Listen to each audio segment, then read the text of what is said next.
was, obviously with the defeat this morning. So, yeah, coming into this game, well, the most important thing for Wales is that they now go and beat England. I think that whatever happens tonight, it's still a massive game always, Wales v England. So, there's a story to be made there. If someone scores the winner against, for Wales against England, they're going to be a hero back in Wales. So there is that. But yeah, on tonight's game, I think, probably England to win the game from a Wales perspective, and then we'll see what happens from there. Very much enjoying Micah and Jermaine's faces, as you were saying, that Wales have to beat England in that one. But look, in terms of the performance by Wales, particularly in the game today, it doesn't look as though they would be capable of beating England on what we've seen of them so far. How much of the effort that they had to put in at the end of their game against the USA do you think affected them in the game this morning? Well, the performance wasn't great. I don't think, and there's no hiding that at all. But when you look at the thing that they can take a little bit of hope and inspiration from is that Iran performed completely differently against England than they did against Wales, and they bounced back positively against Wales today and played completely different. So, from a Wales perspective, it's two different games. They've got to recover, collect themselves, and then turn up for what is a massive occasion whenever you play for Wales against England. So, it is disappointing. Everyone's a little bit flat. The camp will be flat tonight. It was such a big occasion for Wales. Cup final feel, and for whatever reason, they just didn't perform. That the big players didn't perform individually. We didn't perform well. As a team, we didn't do what we've come to see them do so many times. So it's disappointing, really. The 2 goals scored, 90+8 and 90+11. Up till then, one of the players who had performed well and had kept it at 0-0 was Wayne Hennessy, but he was off the pitch by that stage for the red card. How much of a worry is that going into the England game, that he won't be available? Well, it's not. I don't think it's a worry because Danny Ward's up to the job. He's playing in the Premier League. He's a good player. Arguably, he might have thought he should have started the tournament anyway. I think that whoever Rob Page picked was worthy of the role. Disappointing for Wayne though, because I know that he'll be disappointed that he got the red card, and I think it was just once he'd come out, he'd committed to the decision to come and try and clear up the ball. He couldn't really back out of it at that point, and then he gets himself a red card in a World Cup, which he'll be gutted about. But I don't think the goalkeeper position is a worry for Wales, because Danny Ward is an excellent goalkeeper that does it week in, week out in the Premier League. You're already sounding confident ahead of that game against England on Tuesday. Of course, we'll have full commentary of that on 5 Live Sport. We'll get the thoughts of Jermaine Genius and Micah Richards very shortly on that matchup as well. But first, let's get some reaction to Wales' defeat by Iran earlier today. Rick Edwards spoke to Chris Mepham. In a game of football, anything can happen. It wasn't the same feeling as the USA game, where in the second half we were knocking on the door and felt like a goal was coming. It didn't really feel like it was falling for us today. Sometimes that happens in football. You plan to create opportunities and to dominate a game, and sometimes it just doesn't go that way. And when you're not at the races, you almost leave yourself vulnerable a little bit to conceding. And in the end, they had a bit gun-ho and conceded second. Do you think we've seen the football that Wales are capable of for this World Cup? In the USA game, second half, I feel like that was probably we lacked a little bit. My Welsh brother-in-law immediately texted me after the game and said, 100%, the mood's low at a minute, but we'll be in a good place come the England game. We'll dust ourselves down, we'll prep for it. Like you said, if there's ever a game that anyone will be up for, it'll be England one. Chris Mepham sounding disappointed. Gareth Bale sounded exhausted and disappointed after the final whistle in that game, particularly with the goals coming as late as they did. Rick Edwards, by the way, back with 5 Live Breakfast from 6 a.m. tomorrow morning, and I'll have more reaction to today's games. But what we heard of the team was that disappointment. Have you spoken in the squad, Ash? No, I didn't. I don't think it's the right time. Yeah, it's not. I have loads of messages. I know what it's like when I remember when we played the qualifiers for the World Cup before, and we lost to Ireland, and it was like loads of messages of support and people trying to say the right things. But at that point, when it's so close to the game, that you don't really want that, and it's tough to reply. So, I've left the boys alone. I did text Rob Page You know, just because he looked a bit down as everyone was, but I just wanted to, you know, say congratulations on what he'd done right up to this point, and he did message back saying thanks, big man, and that's it. But I leave the players alone. They know that I'm friends with all of them, so they, you know, they've always got my support. But it's just a case of that they'll be back in their room, and you know, maybe they've seen their families or whatever it is, and it's just about really getting your head back sorted, and then, you know, getting your body sorted, and going again, doing what you can do. And those senior players, you'd imagine, would be experienced enough to get their heads sorted. I mean, the issue is the second thing that you mentioned, which is getting their bodies sorted. We saw the toll it's taken on the likes of Aaron Ramsey and Gareth Bale. They've got another game in a few days' time. Is that a concern? Is Rob Page going to have to think seriously about whether or not he can give them 90 minutes? I do think he'll make some changes to that game, yeah, because I think in the first game against USA there was a couple of players going down with cramp, which was surprising. But this morning was so hot. It was so hot on the pitch, and there was a patch of shade, but Wales were mostly playing in the bit that was exposed to the sun. And yeah, they did give it, especially when it went down to 10 men. They was giving it a right go physically. So you know, he probably will look to freshen up the starting 11 a little bit and try and get some minutes, you know, with some fresh legs in there, I presume, because it's quite a quick turnaround. The medical staff at Wales are excellent. They'll be doing all that they can to get the boys, to get as many boys available to Rob Page that he can start. Jermaine, England less than half an hour away from kickoff in this game against the USA here this evening, but Ashley and Wales already looking ahead to that game on Tuesday. Is Ashley right to feel quite confident about Wales in that game? He's not confident. Do not listen to him. Publicly, he's very confident. He's hopeful. I think the word's hopeful that we're looking for here. Look, I think it was really disappointing, that result for Wales. There's no doubt about it. And they're going to have to try and find something. And I think if we were talking about Ashley's era, it'd be a different conversation. But I think this group of players have come as far as they can go, if I'm totally honest. You know, it sounds harsh, but they've been unbelievable to get to where they are. And it is going to be a fantastic game, no matter what the situation is. If England win today, don't think for a second it's going to be one of those, oh, there's nothing on it for England type thing. It's England against Wales. They're going to want to win the game at the World Cup. So it's still going to be Wales' toughest game that they will have at this tournament. So it's going to be a great game, but Wales need to find something. But it was a difficult watch today at times. Why is Michael laughing like that? Why are you laughing, mate? Exactly what I was just about to ask him. No, I think Jermaine summed it up perfectly. You know, when you're watching Wales and the fans and all that they give, and you're thinking, can the players take the crowd and use the energy and put it on the pitch? But they just couldn't do that. It was lack of quality at times. I know they worked hard, did well until Hennessy got sent off. But can you see the game out? I know it's tough with 10 men, but in the end, Jermaine was right. They just lacked in that little bit of quality. But it could, you know, as JJ was saying, if England go into this game having beaten the USA and look at that game against Wales, it could be a time for Gareth Southgate maybe to try out a couple of new combinations, give some players some minutes, and it's a game that Wales have to win. That's where any sense of jeopardy that might exist does exist. I think the issue with that is... Micah's just looking at me as if to say, what kind of point do you think you're making here? Well, I think what he's thinking is, have you seen those combinations? Have you seen the bench? Yeah, it's not like, you know, I think the other day Rashford comes on, Grealish comes on. Have you seen the bench? Yeah, it's not like, you know, I think the other day Rashford comes on, Grealish comes on. We ain't seen Madison yet. Foden was tearing the play. It was just like, as a team to come on as a second string team, from an attacking point of view, scary. So you're still going up against a team that is far better than them, and with a point to prove, that's going to be the problem.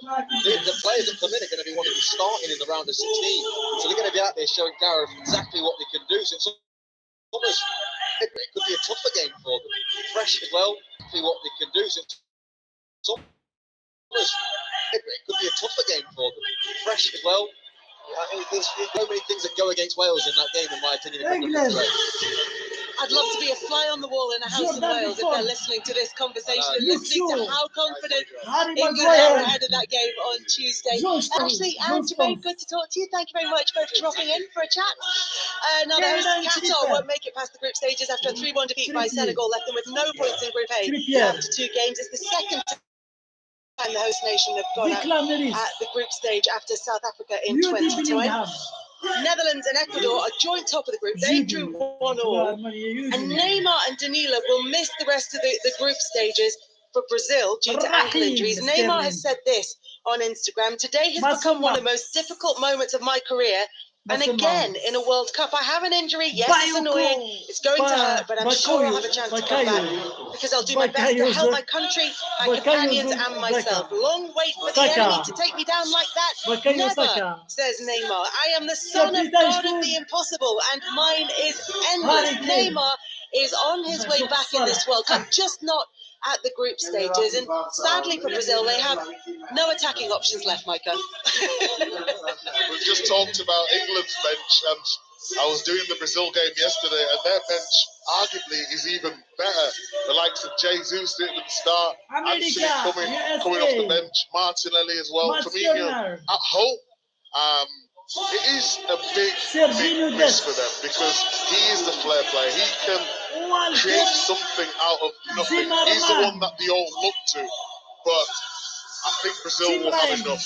They'll get past, they'll top their group. Watching them in the first half, waiting for them to get going. The second half opened up, and with the whole squad, they've got more than enough to get, and then just wait for him to come when he's better.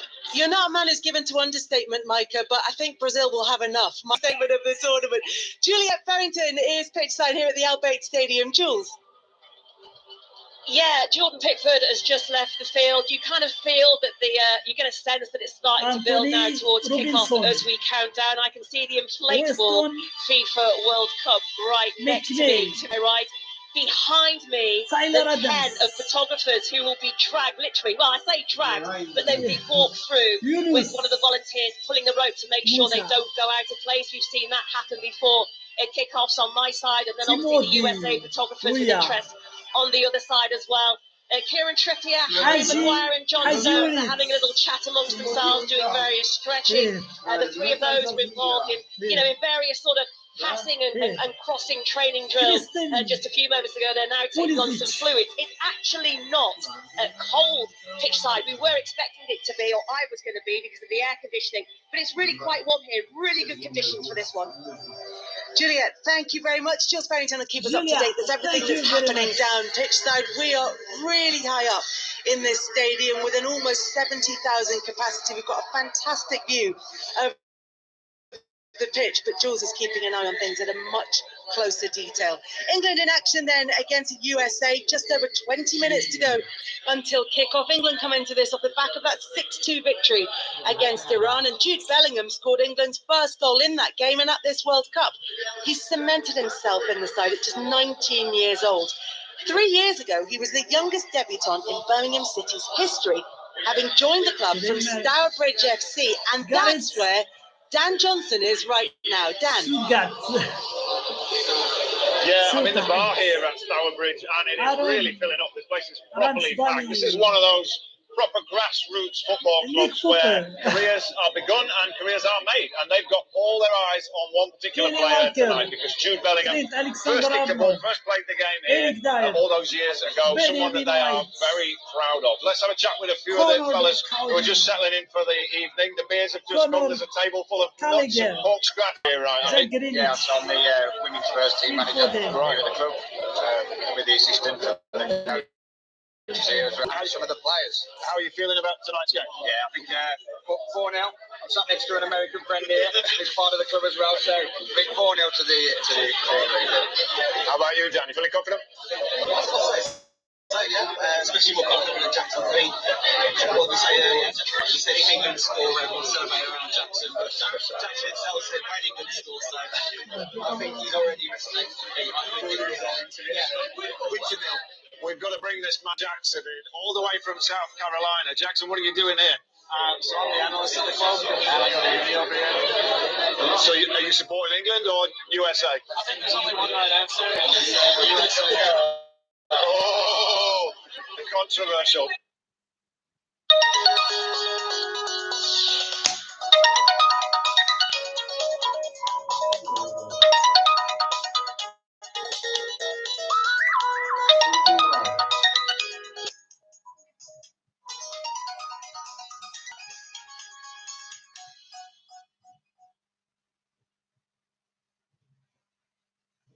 الو الو السلام عليكم وعليكم السلام ورحمة الله. لباس أهلا لا بأس. الحمد لله شيخ دوا ما فيهاش ما تشوزي. ان شاء الله معليش معلش. صح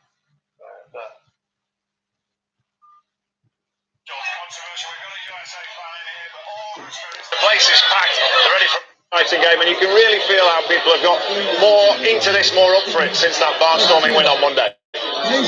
Dan, thank you very much for that. That was Dan Johnson just about making himself heard at Stourbridge FC, which is where Jude Bellingham started his career. And in fact, there's so much representation from the EFL and throughout the football pyramid in this England squad. And there's a lot of pride in that from those teams in the EFL.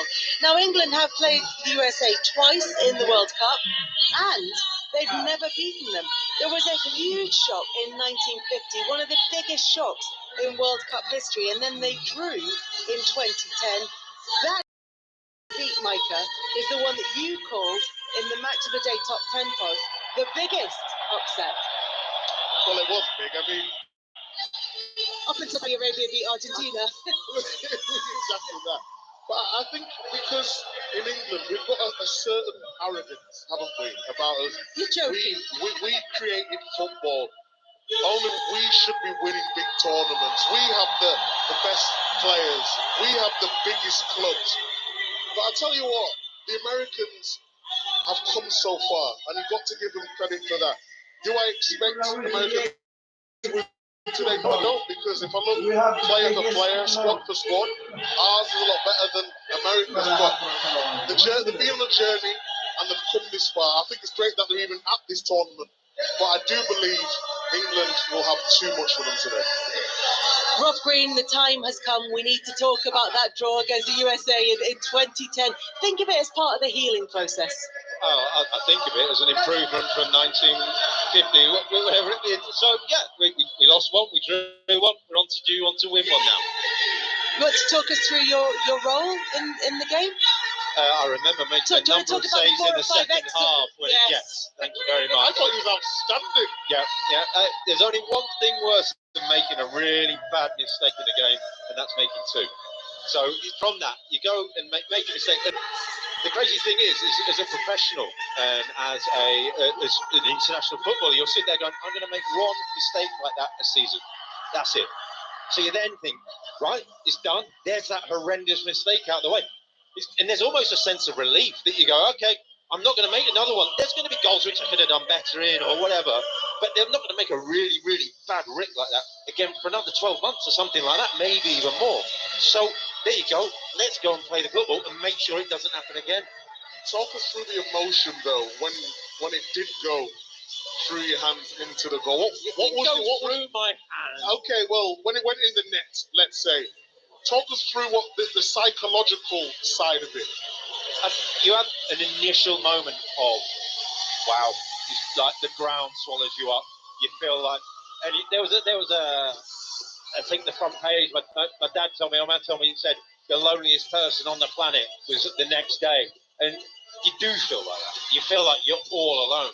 But unfortunately, I was 30 at the time, and I've made loads of mistakes before that. And so you've got this armour around you, which is your preparation for a game, the preparation for when it happens. And so you have this moment where the world ends, and you go, no, I've got to come out of this now. And so you have maybe 5-10 seconds where it is this gut-wrenching feeling. And don't get me wrong, it doesn't really go away, but what overrides it is, right, okay, trigger words. Where do I go? How do I feel? What do I need to activate again? Parts of your body, parts of your brain to get triggered back into the game. And that overrides you. What really hit me in emotion was at half-time when I was sat there and David Beckham came up to me, who was part of the coaching staff at the time, and went, are you all right? And I thought, well, if anybody's been through hell,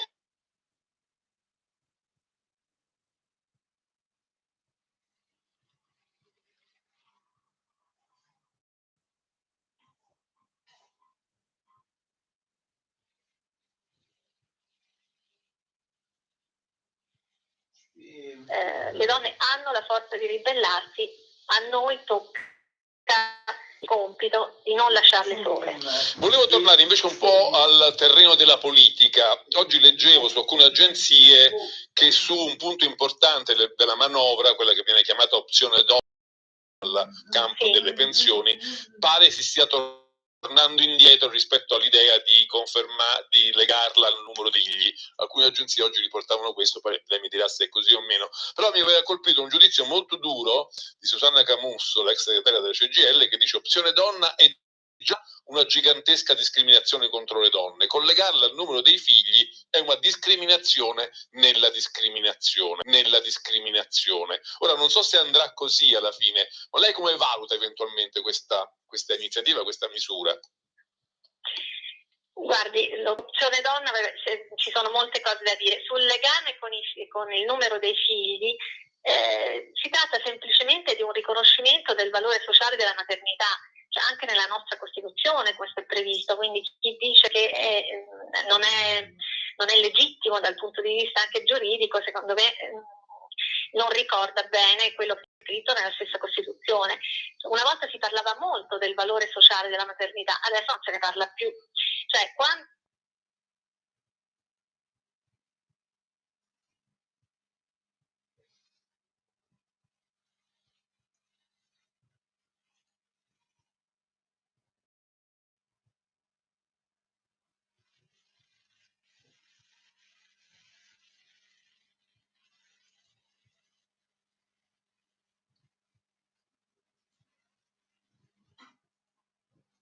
that we have. It just shows how fearless we are going into games, and I like that. Do the older guys like it when you call them veterans? Probably not. Probably not. Yeah, Probably not. we don't have that many veterans on Yeah, our that's team. what I'm saying. When we talk about it, Tim Ream is probably the one guy that stands out that you're like, he has experience, and DeAndre. He kind of takes it though, you know. Yeah, he likes it. He likes the banter. He likes the Do you banter. need a stick? Yeah. How did you get selected to be captain? Because you used to have like a leadership council, didn't you? So did you?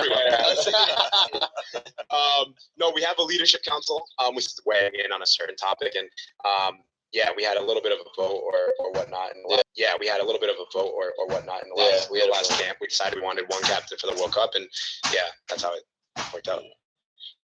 What's the mood like in camp after that first game? Because the first half, you're all over Wales. Yeah. Second half, struggled a little bit. Yeah. I mean, I think we can take a lot of things from the game. I think the first half, I mean, in all the games that I feel like I've been a part of in my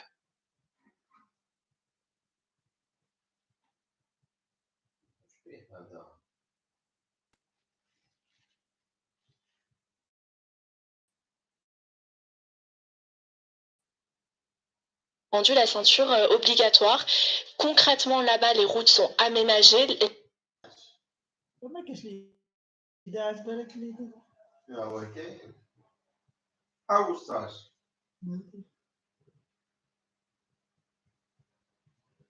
On peut discuter. Actuellement, si la France est déjà qualifiée, on peut penser que peut-être la Tunisie peut créer la surprise en se qualifiant en tant que deuxième dans ce groupe. David Berger, quelle équipe africaine vous a fait la meilleure impression depuis le début de cette Coupe du Monde? J'ai bien aimé le Ghana hier parce que c'était un gros match et puis enfin on a eu les premiers buts africains, mais je trouve que finalement aucune équipe africaine n'est hors course. C'est aussi ce qu'il faut retenir. Si on fait le verre à moitié plein, à moitié vide, il y a eu des grosses oppositions. Les 5 équipes sont lisses encore pour passer. Voilà, il faut retenir effectivement la Tunisie, c'est un super point pris contre le Danemark parce que personne n'aurait misé là-dessus. Voilà, alors je sais pas ce que Gernot peut penser de ça, mais un bilan réussi, ça serait quoi? 3 équipes, 2 équipes en 8e de finale, Gernot? La réponse de Gernot Khor. Il faut quand même se rappeler qu'il y a 4 ans, aucune des 5 équipes s'était qualifiée pour le deuxième tour. Je pense que cette fois-ci, on pensait que le Sénégal serait le mieux placé. Il faut voir dans son dernier match contre l'Équateur. Je pense toujours que le Sénégal, avec la continuité à sa tête, c'est vrai que les changements d'entraîneur n'ont peut-être pas aidé les autres équipes, mais dans le groupe du Sénégal, je pense que la continuité du coach, Aliou Cissé, qui est là depuis 7 ans, eh bien, ça peut aider à manager en groupe, surtout dans une Coupe du Monde où la moindre décision, le moindre changement de joueur peut avoir son importance. Donc, je pense toujours que le Sénégal peut battre l'Équateur, même si ça va être difficile, dans ce troisième match, et qu'ils vont passer dans le deuxième tour. Et après, une des 4 autres équipes pourra passer aussi. Ça sera déjà bien meilleur qu'en Russie, où aucun des pays africains s'était qualifié pour le 8e de finale. Et c'est tout ce qu'on souhaite évidemment pour le continent africain. Merci Gernot Khor d'avoir été avec nous. C'est quoi votre programme pour demain? Vous allez voir un match? Ben, bien sûr, je vais voir la France. Ah. Après demain, oui, je serai là pour le match ici à 19h. Chez vous, c'est à 17h. C'est ça. Et après demain, je serai là aussi pour le match.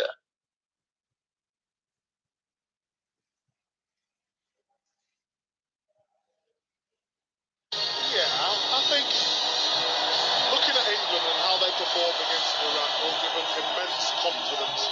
Looking at the team and the confidence that they have and the whole group, the team and the confidence that they have and the whole group, they need to start exactly how they did. Start fast, start strong, have that belief, and I think they'll win the game today, Phil. It's going to be a good game for England. It should be a good game for the United States, and we should be able to enjoy it here at the Bayt Stadium, where kickoff is just over 7 minutes away. The players are in the tunnel. They look focused. They look prepared. They are ready. And so too are our commentary team of Rob Green and John Murray. Well, thank you, Kelly. Yes, welcome everyone from inside the Bayt Stadium, where we have carpets on the walls and on the underside of the roof. We're right up in the to the north of Doha here. We're in the area that is known as Khor, which really only has desert beyond, and the waters of the Gulf, the Persian Gulf, are just to the east of the stadium here. And inside, the lights are down, and everyone's had their phones switched to their lights, so they've been twinkling all around the stadium. A huge bowl it is here, almost 70,000 capacity. It's 3 tiers, and it's very steeply banked as well, so it feels like we're on the top of the action. And we have that familiar scene where the model of the World Cup, the FIFA World Cup, is sparkling in gold on its purple mat, and the flames have been fired out of the boxes all around the base of it, and now the lights are on brightly again underneath the distinctive roof. As we were driving to the stadium tonight, it actually looked like a massive circus tent as we were making our way along the 5 and 6 lane motorways to the north of the capital city. And inside tonight, what an occasion this is. England against the United States of America, their second group match here at the World Cup in 2022. And England know tonight it's very straightforward. A win will confirm qualification for the last 16. And here's the roar from all of these people inside the stadium as the teams walk out. For large parts of the week, England's supporters were really concerned about the fitness of Harry Kane, the captain. This foot problem, as it turned out, that he had, but he's walking out, he's okay, he's at the front of the line. England in their blue tracksuit tops, and Harry Kane lines up with his team next to him. And likewise, on the other side of the officials, it is the United States captain Tyler Adams of Leeds United who is at the head of his line. So they're ready now, and here are the anthems.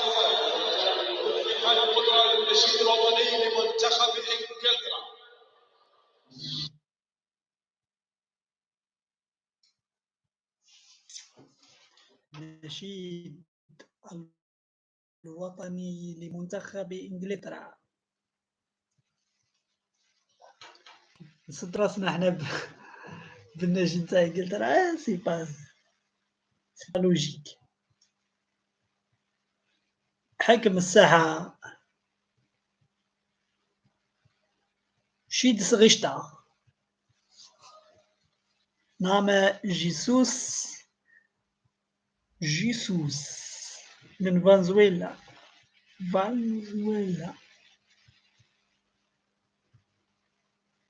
دورش كارتن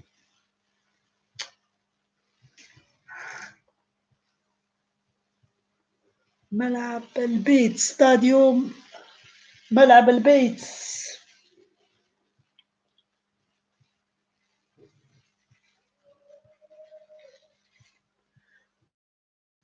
جيمس ماديسون بليسي. فنلندا شبيلة. فنلندا شبيلة. جيمس ماديسون الولايات المتحدة أوستون ماكني سيرجيو ديست ماكين فرانجليش. شو ما هذا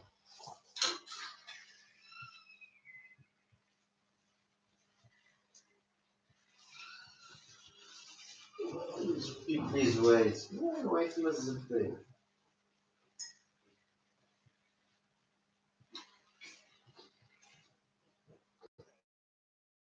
شو ما وش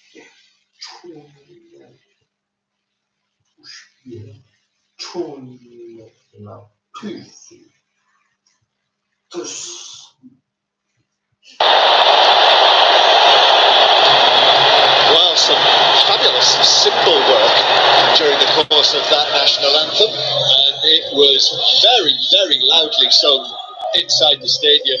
As Kelly was saying, a huge United States presence in Qatar, and they have come dressed for the occasion, as they always tend to do.